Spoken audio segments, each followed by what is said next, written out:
Монгол Улсын ерөнхий сайд өнөөдөр банк санхүүгийн болоод хувийн хвшлийн төлөөллөлтөд уулзалт хийлээ. Тэрээр чөлөөлийн хөтөлбөрийн ногоон хөгжлийн хүрээнд зээлийн хугацааг 60 сар болгож хэрэглээний зээлийн ангиллаас гаргах талаар хандсан байна.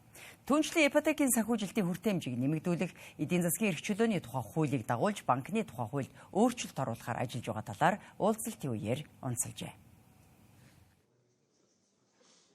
Монгол Улсын ерөнхий сайд банк санхүүгийн салбар болон хувийн хвшлийн төлөөлөлтөд уулзаж ногоон хөгжлийн чөлөөлөлтийн хүрээнд авах арга хэмжээнүүдийг танилцууллаа. Эргэн сануулбал банк санхүүгийн салбарт 2019 онд ногоон таксономыг баталж ногоон зээлийн тайлангийн тогтолцоог нэвтрүүлж байсан. Улс маань 2022 онд тогтвортой санхүүгийн үндэсний замын зургийг баталж байжээ. Энэхүү өнөөдөр Монгол Улсын ерөнхий сайд ногоон хөгжлийн чөлөөлөлтийн хүрээнд зээлийн хугацааг 60 сар болгож хэрэглээний зээлийн ангиллаас гаргаж байгааг мэдгдлээ.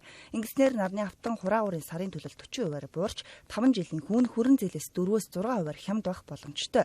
Үүгээр зохисохгүй цаашид их усүрийг төрөлжүүлэх, хүртээмжийг нэмэгдүүлэх чиглэлд арга хэмжээ авна гэдгийг ерөнхий сайд онцоллоо. Эдгээр нь эрчим хүчний хэмнэлттэй хэрэглээ, ногоон хөрөнгө оруулалт, тогтвортой санхүүжилтийн бодит эхлэл гэж холбогдох хүмүүс үзэж байна.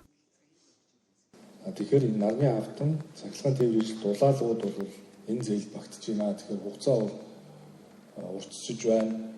Хэрэглээний зээлээс бол одоо тусдаа ангиллаар ногоон зээлийг одоо гаргах болцоог өнөөдөр бүрдүүлж байгааг бас аль биесээр та бүхэн танилцуулж байна. Энэ бол ногоон хөгжлийн замын эхний алхам, шинэ гараа, цаашид их усүрийг оршуулахын хэрээр нөхцөл нь хөнгөн, бүтээгдэхүүний тоо, төрөл, хүртээмж нэмэгдэнэ. Хөгжлийн банк ногоон санхүүжилтийн хямд их усүр татаж, холимог санхүүжилтийн шийдэл гаргаж бас ажиллагаар бас бэлтгэлээ базааж байгаа. Хөрөнгийн зах зээлд ногоон бонд зэрэг арга хэрэгсэл ашиглахыг бол засгийн газар тууштай дэмжинэ. Өрхийн орлого амжиргааг харгалзан зарим хөнгөлөлтөө татаасуудын их усүрийн нэмэгцийг хийх ажил шийдэх асуудал бол бидний өмнө байна. Цаашлаад ипотекийн санхүүжилтийн хүртээмжийг нэмэгдүүлэхээр ажиллаж байгаа юм байна. Тодорхойлбол 13 жилийн хугацаанд ипотекийн зээлээр 145 мянга орчим өрх орон сууцтай болсон юм а. Үүнээс гадна арилжааны банкуудын өөрсдийн их усүрээр олгож буй зээл өсөж нийт орон сууцны зээлийн 62%-ийг бүрдүүлж байгаа юм а. Гэсэн ч орон сууцны зээлийн нийлүүлэлт хэрэгцээндээ хүрэлцэхгүйгээс үүдэн 47 мянган гаруй хүсэлт хүлээлгэнд байна. Үүнтэй холбоотойгоор ипотекийн зээлийн хүртээмжийг нэмэгдүүлэх хүрээнд бүтээгдэхүүнийг төрөлжүүлж санхүүжилтийн журамд өөрчлөлт оруулахаас гадна орон сууцчлалтын банк байгуулахаар ажиллаж байгаа онцоллоо.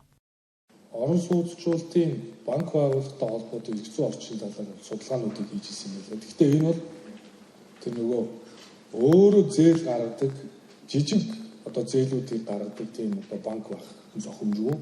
Харин хуулиараа Монгол банкн дээр байгаа тэр хөрөнгөлийн сангийн тодорхой их усүрийг татаад арилжааны банкуд руугаа одоо тэр их усүрийг дамжуулдаг одоо банк байх нь илүү зөвхөмжтэй. Монгол банкны хэрэгжүүлж байгаа тэр чиг үүргийг орон сууцчлалтын тэр банк үүрэг хэрэгжүүлдэг арилжааны банкудтайгаа хамтарч ажилладаг зарчмаар явуулъя.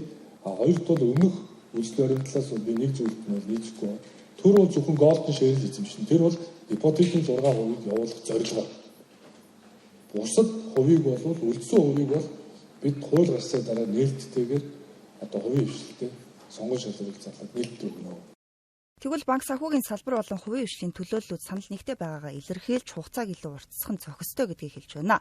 Тухайлбал ногоон хөгжлийг эрчимжүүлэхэд дан ганц зээлийн таатай нөхцөлд хангалтгүй, тодорхойлбол цахилгаан автомашины хэрэглээг нэмэгдүүлэх хүрээнд анхаарч байгаач манай улсын дэд бүтээц эрчим хүчний салбарын алдагдал тулгамцсан асуудал болоод байгаа юм а. Үүгээр зохисохгүй ногоон үйлдвэрлэл бүтээн байгуулалтыг дэмжих хүрээнд урт хугацааны наривчилсан төлөвлөгөө хэрэгтэй гэдгийг салбарын төлөөлөл онцолж байна. Эдийн засгийг ногооруулахын төлөө хичээж байна. Ялангуяа Монгол улсад одоо газрын давраатал ихтэй болсон тий, цөлжилттэй тэмцэх шаардлагатай болсон.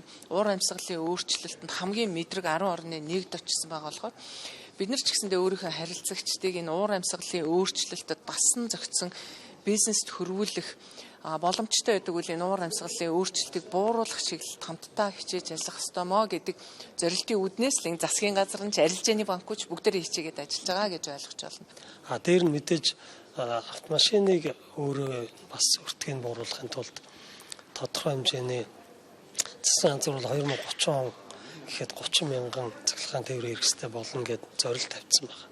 Тэгэхээр энийг үл нэлээд тийм 5 жилийн хугацаатай компанид ажиллаж юм уу тэгж төлөвлөж хийгээд за тоног төхөөрөмж дэд үтцийг байгуулахад хөнгөлт за зээлийн нөхцөлийг бууруулаад автомашины бас өөрийн өртгийг бууруулахын тулд албан ёсны одоо засгийн газраас компанид ажил хийх юм бол үйлдвэрлэгч нар өөрснөө энэ дээр хамтарч ажиллах дуртай байдаг. Түншлэн өнөөдөр болсон уулзалтын үеэр ерөнхий сайд бизнесийн эрх чөлөөний тухай хуулийг өргөн мэдүүлнэ гэдгийг хэллээ. Ингэхдээ зөвшөөрөл, дүрм журам, хөрөнгө оруулалттай холбоотой 100 хуульд өөрчлөлт оруулах юм байна. Мөн банкны тухай хуулиар гадаадын банк үйл ажиллагаа явуулах эрх зүйн чөлөөлөлт хийнэ гэдгээ онцолж байсан юм а.